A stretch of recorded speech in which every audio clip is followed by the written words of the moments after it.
नमस्कार, प्रणाम, सत श्री अकाल, जय भीम, जोहार। आज बात करते हैं 2024 लोकसभा चुनाव की। नरेंद्र मोदी सरकार या ये कहे बीजेपी सरकार या भाजपा सरकार जब 2014 में आई थी तो युवाओं के दम पे आई थी। इस देश के युवा जिसकी आज कोई गिनती नहीं, कोई ज़रूरत नहीं, कोई अहमियत नहीं सरकार के नज़र में।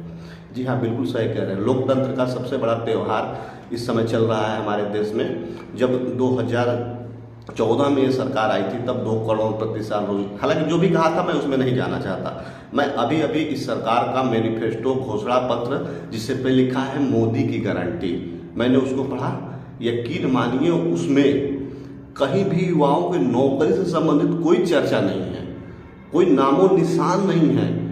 जिस देश के 75% लोग युवा हों, दुनिया के सबसे ज़्यादा युवा जिस देश में निवास करते हैं, उस देश के दुनिया की सबसे बड़ी पार्टी अपने घोषणा पत्र में रोजगार के नाम पे कुछ नहीं, जीरो दे है।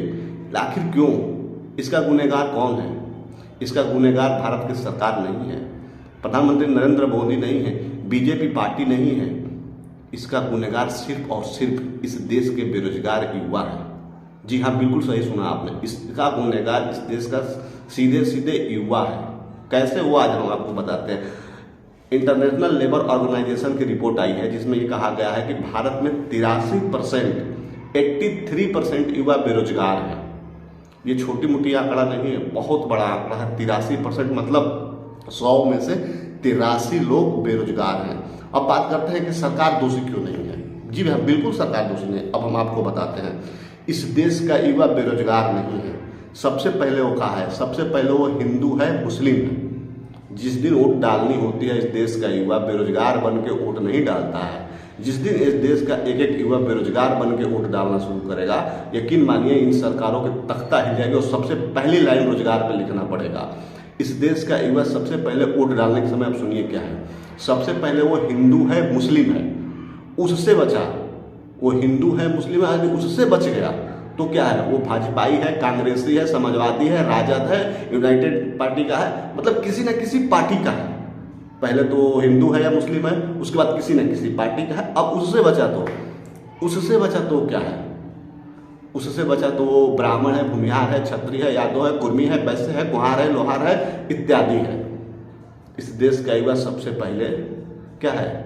बेरोजगार नहीं है, हिंदू मुस्लिम है, उसके पहले किसी न किसी पार्टी का सदस्य है, उसके बाद भी बचा तो जातियों में बटा हुआ है। जिस दिन इस देश का एक एक युवा वोट देते समय केवल ये सोच के वोट कर जाए कि मैं कुछ नहीं हूं, ना हिंदू हूं, ना मुस्लिम हूं, ना ब्राह्मण हूं, ना भूमिहार हूं, ना समाजवादी हूं, ना कांग्रेसी हूं, मैं सिर्फ और सिर्फ बेरोजगार हूं, ये सोच के जिस दिन इस देश का एक एक युवा अपना मत डालने चला जाए, यकीन मानिए उस दिन तख्ता हिल जाएगी। और साथ में आने वाली और जाने वाली हर एक सरकार, एक एक पार्टी, एक एक राजनेता को ये सोचना पड़ेगा कि अब ये युवा जाग गया है। हमें सबसे पहले मैनिफेस्टो में, अपने घोषणा पत्र में इस बात को डालनी पड़ेगी कि हम कितने रोजगार देंगे तो कैसे देंगे, क्या होगा रोजगार का मैनिफेस्टो।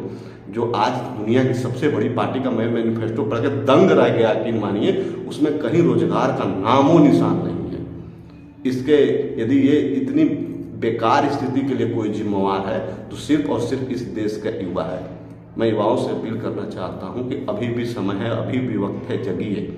आप अपने कर्तव्य को समझिए, अपने वोट के अधिकार को समझिए, अन्यथा बहुत देर हो जाएगी, फिर आप कहीं के नहीं बचेंगे। धन्यवाद।